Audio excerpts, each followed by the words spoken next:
तो देखिए हमारे यहाँ की जो कहानी है वो कहानी है उत्तराखंड के हरिद्वार की। इस हरिद्वार में एक जगह है रविनगर। रविनगर में एक और जगह है शिवनगर। जी ये कहानी है यहीं की। ये कहानी साल 2023 की है। ये कहानी जिस परिवार की है उसके जो सदस्य हैं उनका पहले मैं नाम और डिटेल बता देता हूँ। इस घर के जो मुखिया है महेश, उनकी एक बीवी ममता, इनका एक भाई है जिनका नाम है रामकरण और इनके दो बेटे हैं, पहला जय और दूसरा अभय। जय बड़ा बेटा जो कि यूनिवर्सिटी में मतलब हॉस्टल में रहता है, यूनिवर्सिटी के हॉस्टल में। और अभय ग्रेजुएशन की पढ़ाई कर रहा है कॉलेज में। तो देखिए महेश की बात करूं तो महेश ज्यादा पैसा नहीं कमाता, बहुत कम पैसा कमाता है। लेकिन हाँ इसका जो भाई है रामकरण वो अच्छा खासा पैसा कमाता है, इलेक्ट्रिशियन है। इलेक्ट्रिशियन के मतलब सर्कल है उसका अपना, एक ग्रुप बना के बहुत अच्छा से वर्क करता है और अच्छे खासे पैसे कमाता, इतना कि अपने पूरे घर का खर्चा चलाता। अब भाई हो या फिर जाए सबकी पढ़ाई की खर्च और घर का खर्चा चलाता। भाभी और भाई को अपनी जान से ज्यादा मानता।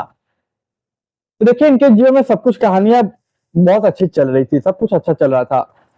लेकिन तब तक जब तक तारीख नहीं आती 19 अक्टूबर साल 2023। 19 अक्टूबर साल 2023 को अभय की कॉलेज की छुट्टी होती, वो घर आता हमेशा की तरह। हालांकि सब इस वक्त घर पे नहीं होते, कोई सब काम पे निकला होता है, लेकिन उसकी माँ जो हमेशा हाउस वाइफ है वो घर पे होती। तो ये घर आता है, हाथ पैर धोता है और खाने के लिए बैठता है। माँ को आवाज देता है कि माँ खाना लगा दो। लेकिन जब उधर से कोई रिप्लाई नहीं मिलता तो दो तीन बार और आवाज लगाता भाई। जब फिर रिप्लाई नहीं मिलता तो अभय बोलता है कि माँ कहाँ हो, और फिर माँ को खोजने निकल जाता। वो तमाम कमरों में देखता लेकिन उसकी माँ उसे नजर नहीं आती। फिर पहुंचता अपने चाचा यानी कि रामकरण के कमरे में। वहां अपनी माँ को खून से लथपथ देख के उसकी चीखें निकल जाती। जब ये चीखें निकलती तो तमाम जो पड़ोसी हैं वो आ जाते।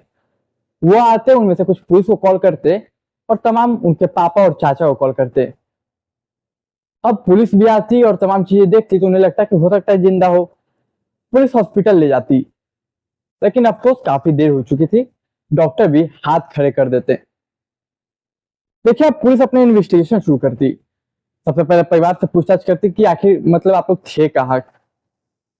तो जब महेश बताता कि सर मैं बाहर गया हुआ था, कि अभय बताता मैं कॉलेज जाए तो हॉस्टल में रहता था। अच्छा उसका रामकरण भाई वो भी ड्यूटी पे रहता था।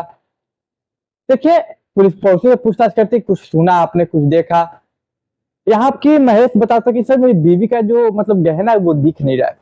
उसके बॉडी पे गहना रहता तो वो दिख नहीं रहा है। फिर ये भी बताता कि तमाम जो जगह जहाँ पे हम पैसे रखते हैं तमाम गहने भी गायब है और पैसे भी गायब है। ये बात पुलिस सुनती तो उन्हें लगता है ये मामला कहीं डकैती का तो नहीं, कोई डकैत आए हो, ममता रोकने की कोशिश की हो और उसी में उसकी जान चली गई। अब तमाम पड़ोसी से पूछताछ करते पुलिस की, बताइए आपने कुछ आवाज सुना, क्योंकि ममता ने बचाव में आवाज तो निकाली होगी और आवाज सुन के किसी ने तो सुनी होगी वो आवाज। तो तमाम पड़ोसी मना करते नहीं सर हमने नहीं सुनी।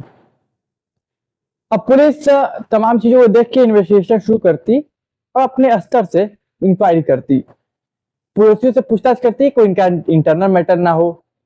तो जब पड़ोसियों से पूछताछ किया जाता है घर के बारे में, व्यवहार के बारे में, तो इन्हें लगता है कि कुछ ऐसा मिलता नहीं। मतलब पड़ोसी बोलते हैं कि सर इन लोगों का ऐसा कुछ नहीं है, काफी हंसता खेलता परिवार, खुशहाल परिवार है। रामकरण जो है वो घर का खर्चा उठाता और महेश जो है वो मतलब उतने पैसे नहीं कमा पाता। सवाल ये कि आखिर मतलब ऐसा कौन सा डकैत आ गया, क्योंकि मोहल्ला में खौफ बैठ गया था कहीं कोई नया गैंग तो एक्टिव नहीं हो गया जो कि लूटपाट करके मार देता हो। पुलिस के पास सवाल तो तमाम थे लेकिन जवाब किसी का नहीं। पुलिस बोले कि भाई अब किया क्या जाए, कैसे इस केस को सॉल्व किया जाए। तब देखिए महेश से फिर से पूछताछ होती है। लेकिन महेश से जब पूछताछ होती है तो महेश बताता है कि यहाँ यहाँ, जबकि उनके बेटा हो या फिर पड़ोसी वो एक बात बताते हैं कि जिस समय महेश घर से गायब था अक्सर वो उस समय घर पे रहा करता था। तो पुलिस महेश से पूछताछ करके उस सारी लोकेशन के बारे में पूछती है कि तुम कहाँ कहाँ गए।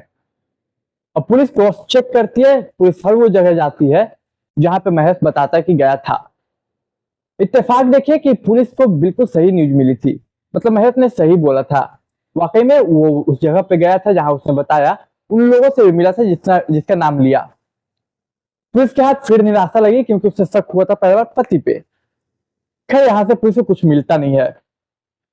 यहाँ तक डॉग स्क्वाड आते हैं, फोरेंसिक आती है, तमाम कोशिश होती है कि कातिल पकड़ा जाए, लेकिन कुछ मिलता नहीं। फिर अभय यानी कि जो बेटा था उससे पूछा जाता कि क्या दरवाजा खुला था या बंद था, तो अभय बोलता कि गेट तो सर अंदर से खुला था, और जबकि आमतौर पर ऐसा कभी होता नहीं है। अब देखिए सबसे पूछताछ हो चुकी है, लेकिन पुलिस के हाथ लगता कुछ नहीं, एक छोटा सा सुराग नहीं। अब इनका जो एक भाई है मतलब कि रामकरण, अब देखिए उससे पूछताछ करते पुलिस की, चलो इससे भी पूछताछ कर ले। लेकिन जब रामकरण से पूछताछ करते तो उसका जो हाव भाव देख के पुलिस को डाउट होता, फिर पुलिस उसे थाने ले जाकर पूछताछ करती। लेकिन देखिए रामकरण का स्टेटमेंट जो है हर बार बदलता, और पुलिस इस चीज को भाप जाती, उसकी बात करने के तरीके को, बॉडी लैंग्वेज को, तमाम चीजें। फिर पुलिस लगभग 20 से 25 मिनट अपने पुलिस के अंदाज में पूछताछ करती, और लास्ट में रामकरण टूट जाता और एक अलग कहानी सुनाता जिसकी उम्मीद शायद किसी ने ना की हो। तो कहानी क्या है वो मैं आपको सुनाऊं, तब तक चैनल को सब्सक्राइब कर लीजिए। तो देखिए ये बताता है कि सर आप किसी से पूछ सकते हैं, घर का सारा खर्चा मैं उठाता था, चाहे भाभी का हो, भाई का हो, या उनके 2 बच्चों का हो, और यहाँ तक कि देखिए बच्चों से काफी प्यार भी था इसे। तो 6 महीने पहले की बात है, मैं एक प्रोजेक्ट पे काम कर रहा था। उस प्रोजेक्ट के दौरान मेरी मुलाकात एक लड़की से होती है। उस लड़की से मुलाकात होती है, बातें होती है, दोस्ती होती है, प्यार होता है। ये प्यार होता है, फिर बातें मेरी हमारी अक्सर होने लगती। मैं जब घर पे आता तो घर पे व्हाट्सएप पे वीडियो कॉल हो गया, वॉइस कॉल हो गया, ये सब करता। हालांकि इसके बारे में मेरी भाभी को पता था, यानी कि ममता को पता था, उन्हें कोई आपत्ति नहीं थी इससे। सब कुछ जीवन में अच्छा चल रहा था। लेकिन 2 महीने पहले की बात है। होता क्या है कि मेरी अचानक से एक छोटा सा एक्सीडेंट हो जाता है, जिसके चलते मैं फिजिकली अनफिट हो जाता हूँ और काम नहीं कर पाता। इसकी वजह से मेरा एक टेंडर भी छूट जाता है। अब टेंडर भी छूट गया, काम कर भी नहीं पा रहा, मतलब कि बेरोजगार हो जाता हूँ। अब देखिए मैं जैसे बेरोजगार होता हूँ, मेरी भाभी का जो रवैया है वो चेंज हो जाता। अब भाभी अक्सर मुझे ताना देने लगती कि कमा नहीं रहे हो, उस लड़के के चक्कर में तुम बर्बाद हो चुके हो, फलाना ढिमक्का। देखिए अब इसे कितना बुरा लगा रामकरण को कि जो बचपन उसके शुरू से अंत तक उसका पति का, उसका बेटों का इतना ख्याल रखा, इतना जान छिड़कता, और उनके पढ़ाई का खर्चा भी वही देता, और अब भाभी ऐसा कर रही हैं। और चलो एक बार 2 बार बोले तो बोले, अब अक्सर हर समय वो बोलने लगती हैं। मेरे मन में चिड़चिड़ापन और गुस्सा भरने लगा, और लास्ट में वो लगभग महीनों बोलते रह गए ये बात कि तुम लड़के के चक्कर में बर्बाद हो, खर्चा नहीं दे रहे हो, घर कैसे चलेगा, बच्चों का फी कैसे भराएगा। 2 महीने तक बच्चों का फी भी नहीं भराया था। तो मजबूरन मुझे एक फैसला लेना पड़ा कि मुझे लगता है भाभी को हटाना पड़ेगा, क्योंकि मैं जिसे जान से ज्यादा चाहता था, जान से ज्यादा उनकी रिस्पेक्ट करता था कि मेरे भाई की बीवी है, उन्होंने मेरे साथ ऐसा व्यवहार कर रही है, लगता है कि मेरे पैसे ना कुछ और कर दिया हो। और ये शायद एक तरफ कहीं ना कहीं इंसानियत के पैसों की अहमियत को समझाती है। खैर इसके बाद रामकरण ने एक कत्ल का प्लान बनाया, लेकिन कत्ल ऐसा करना था उसे कि ये कत्ल ना लगे और ये फंसे ना। इसके लिए देखिए उसने कितनी मेहनत की। इसने 2 महीने पहले डिसाइड कर लिया था तारीख और सभी चीजें। 2 महीनों तक उसने वेब सीरीज, मूवी, तमाम क्राइम की स्टोरियां जैसे मैं बताता हूँ, या फिर तमाम क्राइम पेट्रोल, सावधान इंडिया, ये सब चीजों को बहुत ही ध्यान पूर्वक देखा, और इतना देखा कि कातिल क्या क्या मिस्टेक करते हैं ताकि वो पकड़े जाते हैं, वो मिस्टेक मैं ना करूं। इन सब चीजों को ध्यान में रखते हुए तारीख 19 अक्टूबर 2023 आती है, जबकि घर पे कोई हमेशा की तरह नहीं होता। रामकरण आता है, अपनी भाभी को उसकी चुंडी से गला दबा के मार देता है, फिर बॉडी पे कई कट्स के निशान मारता है ताकि ये एक लूटपाट का मामला लगे। इसके लिए वो गहने वहने गायब करता है, पैसे गायब करके छुपा देता है, और फिर गेट खुला छोड़कर वो चला जाता है। और फिर अभय आता है, वो माँ को खोजता है, माँ को देखता है, आवाज निकालता है, पुलिस आती है, पड़ोसी आते हैं, और फिर इस तरीके से पूरा मामला खुल के सामने आता है। तो आप बताइए कि क्या आज के समय में इंसानों से ज्यादा पैसों की अहमियत है? शायद ये सवाल मुझे पूछना ही नहीं चाहिए, वाकई में है। खैर आपकी इस कहानी पे क्या राय है? अपनी कहानी पर राय रख के कमेंट कीजिएगा, जरूर रखिएगा कमेंट में अपनी राय। मैं मिलूंगा एक नई कहानी में। तो देखिए आज के लिए हमारी कहानी यही थी, उम्मीद करता हूं वो कहानी पसंद आई होगी।